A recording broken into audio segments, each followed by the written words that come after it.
Hello, it's me, the Coffee Apostle, and welcome to the first episode of Where is Coffee From? Cue title card. Now? Yes, now! Jeez.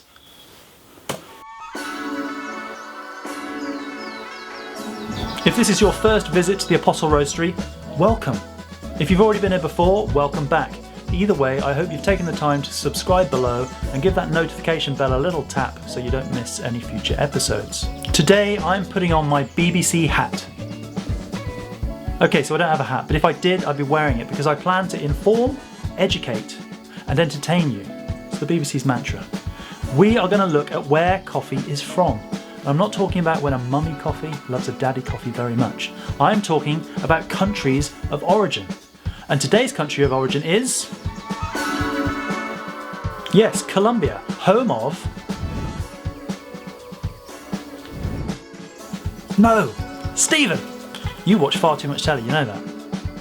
What are you playing at? Well, consider this your first warning. Correct graphic, please. Colombia, home of coffee. Well-balanced, deliciously rich coffee.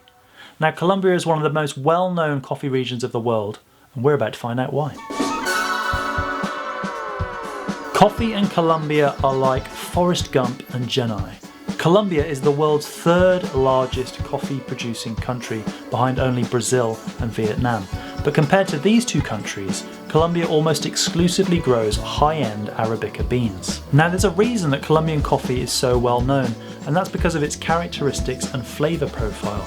Colombian beans are famous for their rich and easy to drink qualities. We're talking about tasting notes that bring to mind chocolate and sugarcane, sweet fruits and caramel. This is silky bodied coffee that's clean and crisp in the cup. It's got medium to high acidity levels, making very, very bright and vibrant coffees. It's got aromas that are citrusy and fresh with the occasional hint of spice.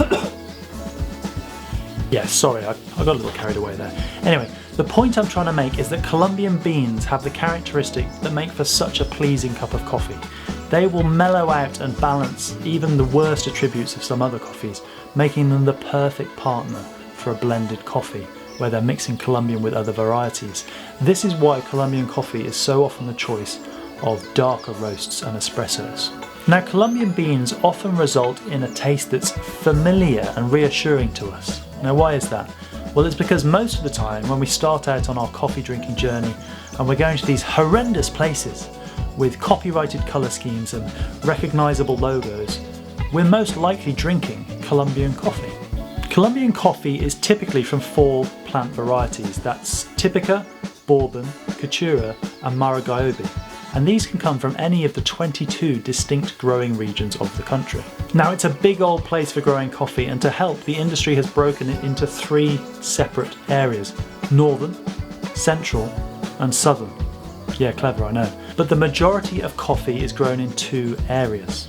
The first is in the highlands of the Sierra Nevada of Santa Marta, and the second is on the slopes of the 3 sections of the Andes Mountains, which traverse the country.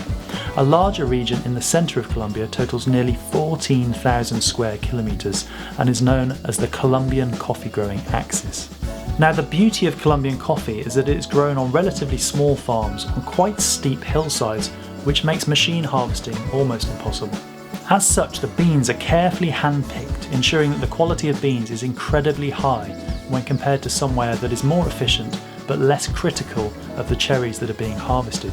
The beans are grown at altitudes anywhere from between 1,200 to 1,800 metres above sea level and are harvested at different times depending on the region. Most are harvested between September and January, but others from April to August. Now, this consistent output throughout the year makes Colombian coffee incredibly stable when it comes to pricing and supply, and that just means it can keep on coming into the cafes and places where you enjoy your coffee all year round. And there endeth the lesson. What have we learnt? Stephen? Huh? I was asking what we've learnt. Something about coffee? About coffee farmers working at sea level. Unbelievable. Saved by the Bell. It isn't a real bell. And this isn't a real school. Shut up, Stephen. So I hope you've enjoyed this first episode of our Where is Coffee From. If you have, please remember to subscribe and hit the notification bell to not miss any future episodes. We look forward to seeing you again soon. Thank you.